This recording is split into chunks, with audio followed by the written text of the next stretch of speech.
Friends, आज मैं आपके लिए वापस से एक वीडियो लेके आया हूँ और ये वीडियो होगी। इस गाड़ी को मैंने 18,000 किलोमीटर चला लिया है, तो उसके बाद इस गाड़ी के क्या पॉजिटिव्स और नेगेटिव्स हैं वो मैं आपके साथ डिस्कस करूँगा। वैसे आपने मेरी पिछली वीडियोज़ में काफ़ी कुछ चीज़ों को देखा होगा। मैंने बोला है, कई लोग कमेंट कर रहे हैं कि आप कंपनी को डिफेम करने के लिए नेगेटिव बोल रहे हो। तो पहली चीज़ तो मैंने अभी तक किसी भी वीडियो में ये नहीं बोला है कि कार ख़राब है या कार के अंदर कोई इशू है। नो डाउट कार चलाने के मामले में बहुत अच्छी है, कहीं कोई इशू नहीं है। एक्सपीरियंस अगर कार का करूं तो मैं 100% श्योर हूं कि ये गाड़ी बहुत अच्छी है ड्राइविंग के हिसाब से। लेकिन जो मेन इशू अभी आ रहा है वो आ रहा है कि कंपनी गाड़ी तो बेच रही है, लेकिन उसके बाद जो कस्टमर्स को इश्यूज़ फेस करने पड़ रहे हैं, चाहे वो हो सस्पेंशन के रिलेटेड, एसी के रिलेटेड या पार्ट्स के रिलेटेड, उनके बारे में हम बात करेंगे आगे। लेकिन अभी जो मेरा मेन मोटो है इसका ओनरशिप रिव्यू देने का, वो मैं स्टार्ट करता हूँ। तो जैसा कि आप देख पा रहे हैं, यह है मेरी विनफास्ट की VF6, जिसे मैंने 2 अक्टूबर को परचेज़ किया था और ऑलमोस्ट 6.5 महीने हो चुके हैं इस गाड़ी को यूज़ करते हुए मुझे, जिसमें कि मैंने इसको 18,000 किलोमीटर चलाया है। तो पहले हम बात करते हैं इसके एक्सटीरियर की। तो एक्सटीरियर में सबसे पहले जो चीज़ आती है वो है पेंट। अब पेंट में अगर आपको वीडियो में दिख रहा हो तो ये वाइट स्पॉट दिख रहे हैं बोनट के ऊपर, और भी हैं, ये देखिए, ये देखिए, और ये भी है, और ये भी है, ये भी है, यहाँ पे भी है। तो इस तरह के जो वाइट स्पॉट बोनट पे आ रहे हैं, वो जब गाड़ी एक्सप्रेस वे पे चलती है तो सामने से कोई ट्रक हो या गाड़ी हो, उससे छोटे छोटे कंकड़ उछल के लगते हैं। तो इसमें उसी चीज़ के ये वाइट स्पॉट आ गए हैं। तो वैसे इतनी जल्दी ये स्पॉट नहीं आने चाहिए। इसका जो पेंट का लेयर है वो काफ़ी थिन है, इसलिए इस पे ये आ रहे हैं। यहाँ पे भी आप देखिए, तो ये एक छोटा सा इश्यू है पेंट के अंदर, जो कि मैं फेस कर रहा हूँ और मैंने कंपनी में कंप्लेन भी की है। अब उन्होंने आगे भेज दिया है, अब देखेंगे इसके रिगार्डिंग कंपनी क्या एक्शन लेती है। नाइट में इस गाड़ी का लाइट का जो फोकस है वो ठीक ठाक है, बहुत ज़्यादा तेज़ भी नहीं है और कम भी नहीं है। ऑटो डिमिंग लाइट्स हैं इसके अंदर, तो ये अपने हिसाब से सही काम करता है, उससे कोई ख़ास शिकायत नहीं है। गाड़ी के साइड में हम आते हैं तो टायर्स 18,000 चलने के बाद ये देख सकते हैं आप, इसमें छोटे छोटे कट्स विजिबल हैं, ये आप देख सकते हैं। तो जो टायर की मोटाई है वो ठीक ठाक है। गुडियर के टायर इस गाड़ी के साथ आए हैं, तो टायर ठीक है, इनसे कोई ख़ास शिकायत नहीं है। और बाकी गाड़ी का साइड से लुक आप देख सकते हैं। बाहर से गाड़ी में कोई दिक्कत है नहीं है। ये पूरी गाड़ी का वॉक अराउंड है। अब हम चलेंगे गाड़ी के अंदर और अंदर से हम पूरी गाड़ी को एक्सप्लोर करेंगे कि कैसी है।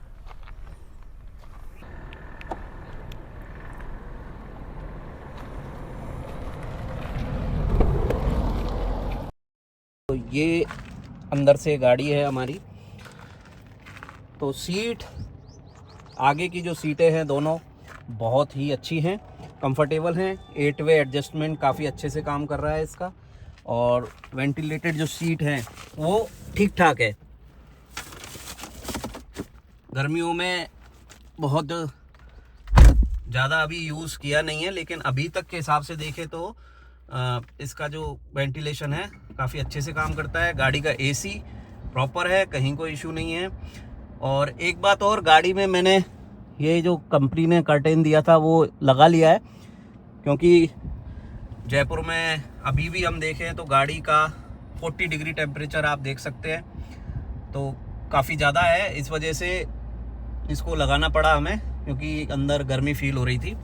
और गाड़ी का ओडोमीटर आप देखेंगे तो ये है 18,270।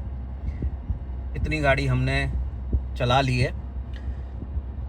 अब जो छोटे छोटे इश्यूज़ थे जो पहले भी मैं डिस्कस कर चुका था, वाटर होल्डर, तो मुझे छोटी बोतलें लानी पड़ी इसके लिए। इसके बाद कोई दिक्कत आ नहीं रही है। और पीछे की सीट की बात करें तो ठीक ठाक है, क्योंकि कई लोगों का ये कंसर्न है कि इस गाड़ी में ज़्यादा लंबे हम नहीं जा सकते, पीछे वाले जो पैसेंजर हैं उनको प्रॉब्लम होती है।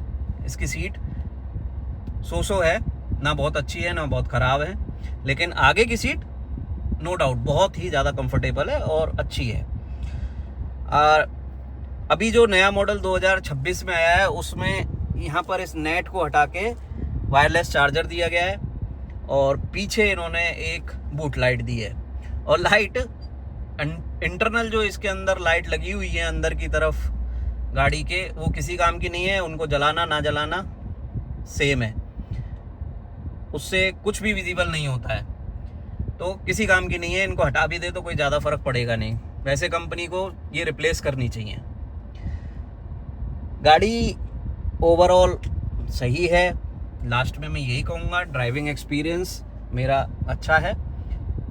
अब आ जाते हैं अब कि इस गाड़ी में आफ्टर सेल जो फील हुआ है मुझे, इस बारे में हम बात करेंगे। तो शायद फिर से लोग कहेंगे कि आप कंपनी के बारे में नेगेटिव बोल रहे हो, लेकिन ये मेरा नहीं, मेरे जितने भी फ्रेंड्स हैं या ओनर्स मेरे ग्रुप में जो जुड़े हुए हैं, और मोस्टली लोगों का यही कहना है जो मैं आगे डिस्कस कर रहा हूँ। पहली चीज़, कंपनी ने गाड़ी लॉन्च की, लॉन्च करते ही सस्पेंशन के इश्यूज़ थे, बाउंसी थी गाड़ी हाईवे पे, वो हमने डिस्कस किया था, जिसको कि कंपनी ने चेंज किया। उसके बाद गाड़ी ठीक हो गई। गाड़ी के एसी पाइप ठीक किए गए, चेंज किए गए, उसके बाद वो प्रॉब्लम भी नहीं आ रही है। और मेरी गाड़ी का जो पीछे की तरफ है लेफ़्ट साइड का पावर विंडो, वो काम करना बंद कर गया था। वो जैसे ही उसको अप करते थे वो आधा जाता था ऊपर और वापस नीचे आ जाता था।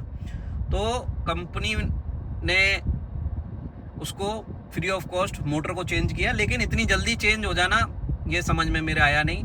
2 बार पोर्टेबल चार्जर भी मैं चेंज करा चुका हूँ, और मोस्टली सभी लोगों को ये इश्यू है पोर्टेबल चार्जर के साथ। अब कंपनी ने MPV 7 इंडिया में लॉन्च की है। पहली चीज़ तो वो गाड़ी ओवर प्राइस लगी मुझे। 25 लाख रुपए आप गाड़ी के ले रहे हो, उसमें ना वेंटिलेटेड सीट्स हैं, ना ही मूनरूफ है, ना ही एडास है, ना ही 360 है, केवल 7 लोगों के बैठने की जगह है, और उसको 25 लाख रुपए का आप बेच रहे हो। अब कंपनी ने क्या सोच के वो प्राइसिंग रखी वो मुझे समझ में नहीं आया। हाँ, कंपनी उसके साथ जो 3 इयर्स चार्जिंग फ्री का एक लॉलीपॉप बांट रही है, वो मेरी समझ से परे है, क्योंकि कंपनी को कब क्या बोलना है शायद उनको बताया ही नहीं जा रहा है। क्योंकि कंपनी ने बोला है कि फ्री चार्जिंग मिलेगी, जो मुझे भी डे 1 पे बोला गया था, और मेरे से 60,000 रुपये भी लिए गए उस चीज़ के, लेकिन कभी भी कंस्टेंटली मुझे वो चार्जिंग फ्री नहीं मिली। चलती है चार्जिंग, फिर 10 दिन बाद अपने आप बंद हो जाती है। एक बार तो ऐप कहता है कि आपका 20 अप्रैल तक चलेगी, और अचानक से ही 6 अप्रैल को बंद हो जाती है वो चार्जिंग। तो आप कोई प्लानिंग नहीं कर सकते उसके अकॉर्डिंग। और अभी भी अब क्या चेंज करेगी कंपनी, किसको दे रही है किसको नहीं दे रही है, कोई भी कंपनी की पॉलिसी क्लियर नहीं है। मैंने लास्ट वीडियो में भी बोला था कि जो लोग अभी गाड़ी लेने का प्लान कर रहे हैं, बहुत सोच समझ कर, पूरा रिसर्च करके, प्रॉपर वेट करें, कंपनी से रिटर्न में लें कि कंपनी क्या पॉलिसी कब क्या चेंज करेगी, किसको देगी किसको नहीं देगी, कुछ भी क्लियर नहीं है। इसके बाद कंपनी में कोई भी गाड़ी जो बेची गई है उसका कोई भी पार्ट खराब होता है, सर्विस सेंटर जाती है और वो गाड़ी वहीं 2-2 महीने तक खड़ी रहती है। पार्ट की अवेलेबिलिटी बिल्कुल नहीं है। हाँ, कुछ एक सर्विस सेंटर के लिए मैं ये नहीं कहूँगा, हमारे जयपुर की बात करें तो यहाँ पे पार्ट्स अवेलेबल हो रहे हैं, और 1-2 शोरूम है जहाँ हो रहे हैं। बाकी मोस्ट ऑफली इंडिया में जो मेरे 152 मेंबर्स का ग्रुप है उसमें कई लोगों का कहना है कि हमारी गाड़ी का एक्सीडेंट हो गया था और 2 महीने से गाड़ी सर्विस सेंटर पे खड़ी है, पार्ट्स नहीं है और कोई उनके पास पर्टिकुलर आंसर भी नहीं है कि कब तक वो पार्ट्स अवेलेबल होंगे। तो ये बहुत ही दुख की बात है कि कोई आदमी अपने 20 लाख रुपए लगा के गाड़ी लेता है और वो सर्विस सेंटर पे 3 महीने से खड़ी है। कंपनी का जो आफ्टर सेल सर्विस है बहुत ज़्यादा पुअर है। अगर कल को मेरे से पूछा जाए कि आप अपनी फैमिली को ये गाड़ी रिकमेंड करोगे, फ्रेंड्स को करोगे, तो मैं ये कहूँगा गाड़ी बिल्कुल 100% रिकमेंड करूँगा। लेकिन अगर सर्विस की जहाँ बात आई तो बिल्कुल भी रिकमेंड नहीं करूँगा मैं इस गाड़ी को। मैं इसको 0 रेटिंग दूंगा। सर्विस सेटिस्फेक्शन के मामले में बिल्कुल भी अच्छी सर्विस नहीं है। कंपनी की तरफ से पार्ट्स बिल्कुल नहीं आ रहे हैं। यहाँ कई सर्विस सेंटर पे जो इंजीनियर लगाए हुए हैं उनको कुछ भी नॉलेज नहीं है, वो हमारी गाड़ियों से ही टेस्टिंग कर रहे हैं और R&D कर रहे हैं और सीख रहे हैं, और उसमें चाहे कंपनी को नुकसान हो रहा है या कस्टमर को नुकसान हो रहा है उससे कोई लेना देना नहीं है। रस्टिंग का इश्यू एक मुझे पता लगा था कि थोड़ा सा रस्टिंग का भी इसमें इश्यू आ रहा है, और जो भी इश्यूज़ हैं उनको कंपनी को सॉल्व करना चाहिए, क्योंकि इश्यूज़ एक नहीं है, बहुत है। मुझे अभी पूरे याद भी नहीं आ रहे हैं इश्यूज़, क्योंकि देखिए आप अगर 20 लाख रुपए लगा के कोई गाड़ी ले रहे हो, हालांकि मैं मानता हूं कि और भी जो ईवी कंपनियां हैं जैसे टाटा है, महिंद्रा है, उनकी भी आफ्टर सेल सर्विस ज़्यादा अच्छी नहीं है, लेकिन विनफास्ट से इंडिया में ये एक्सपेक्ट किया गया था कि ये कंपनी इतनी अच्छी प्राइस रेंज पे VF6 और VF7 निकाल रही है तो ये सर्विस भी उसी हिसाब से देगी। लेकिन सर्विस में बहुत ज़्यादा लूप होल हैं। अभी कंपनी को बहुत टाइम लगेगा। उसको गाड़ी बेचने पे फोकस नहीं करना चाहिए, पहले जो एग्जिस्टिंग कस्टमर हैं उनको सेटिस्फाई करना चाहिए। अगर आपने अभी तक 1000 गाड़ियाँ बेची हैं तो मेरे हिसाब से 950 लोग ऐसे होंगे जो बोलेंगे आप इस गाड़ी को कभी भी मत खरीदना इसकी सर्विस को देख के। तो कंपनी को इस पे पूरा वर्क करना चाहिए और इसका सॉल्यूशन देना चाहिए। गाड़ी में जो इनबिल्ट विनफास्ट की ऐप आती है जिसे हम मोबाइल में इंस्टॉल करते हैं उसमें काफ़ी इश्यूज़ हैं। कभी वो काम करती है, कभी नहीं करती है। और जब मैंने पहली बार अपडेट 2 इंस्टॉल किया था उसके बाद से भी आज भी मेरी ऐप में लिखा आता है कि इंस्टॉलिंग न्यू सॉफ्टवेयर, उसको अभी तक सॉल्व नहीं किया गया है। कई बार गाड़ी पार्क मोड में होती है फिर भी दिखाती है कि गाड़ी आपकी ड्राइव कर रही है, या किसी दूसरी जगह पे होती है लेकिन गाड़ी दिखाती है कि आपकी गाड़ी ऐप में कहीं और शो हो रही है। तो ऐप अभी इनका प्रॉपर वर्क नहीं कर रहा है, उसको बहुत ज़्यादा इम्प्रूवमेंट की ज़रूरत है। कंपनी बायबैक का ऑप्शन दे रही है, वो भी नहीं पता किसको दे रही है किसको नहीं दे रही है। एग्जिस्टिंग यूज़र्स को मिलेगा नहीं मिलेगा कुछ नहीं पता। कंपनी मेंटेनेंस दे रही है, उसका भी कुछ नहीं पता कि मेंटेनेंस, अगर मेरे यहाँ की सर्विस सेंटर की बात करें तो जो सर्विस पहली हो रही है 12,000 पे वो फ्री ऑफ कॉस्ट हो रही है। किसी सर्विस सेंटर पे पैसे लिए जा रहे हैं, कुछ भी क्लियर अभी तक नहीं है, क्योंकि शोरूम वालों को भी नहीं पता है कि कंपनी की क्या पॉलिसीज़ हैं, तो वो कस्टमर को कहाँ से बताएगी। नो डाउट आप गाड़ी बेचिए, नई नई गाड़ियाँ लाइए, इंडिया में बहुत अच्छी बात है। अभी लीमो ग्रीन आ रही है, वो टैक्सी में आएगी तो उससे काफ़ी चेंजेस आएंगे। जो पेट्रोल डीजल की पहले से टैक्सियाँ चल रही हैं, कंपटीशन बहुत ज़्यादा हो जाएगा तो इसका लोगों को फ़ायदा मिलेगा, रेटें सही हो जाएंगी, तो ये एक अच्छी चीज़ है। लेकिन आप कंपनी के ऊंचे पद पर हो और कुछ आप प्रॉमिस कर रहे हो अपने कस्टमर के साथ तो उसको पूरा करो। 6 महीने से ज़्यादा मुझे हो गए हैं, अभी तक कोई भी क्लेरिफिकेशन मेरे पास ही नहीं है। मेरे से कई लोग पूछते हैं कि हमें गाड़ी लेनी चाहिए नहीं लेनी चाहिए, तो मैं जब मुझे ही नहीं पता तो मैं किसी को क्या जवाब दूंगा कि क्या गाड़ी लो या मत लो। बाकी अभी तो मैं यही कहूँगा कि आप पूरी तरह से श्योर हो जाएं, पूरी रिसर्च कर लें, तभी इस गाड़ी को परचेज करें। बाकी अभी तो मैं नहीं कहूँगा कि इस गाड़ी को आप लें।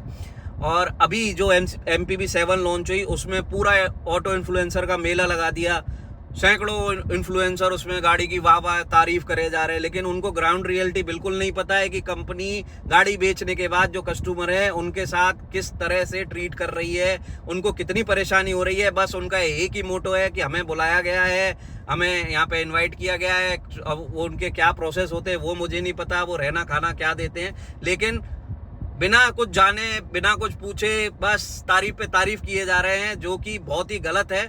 और इंडिया में इन चीज़ों पे भी लोगों को ध्यान देना चाहिए कि किसी के कहने पर ब्लाइंडली फेथ नहीं करना चाहिए, जब तक कि उसने उस गाड़ी को या किसी उस प्रोडक्ट को पर्सनली यूज़ नहीं किया हो।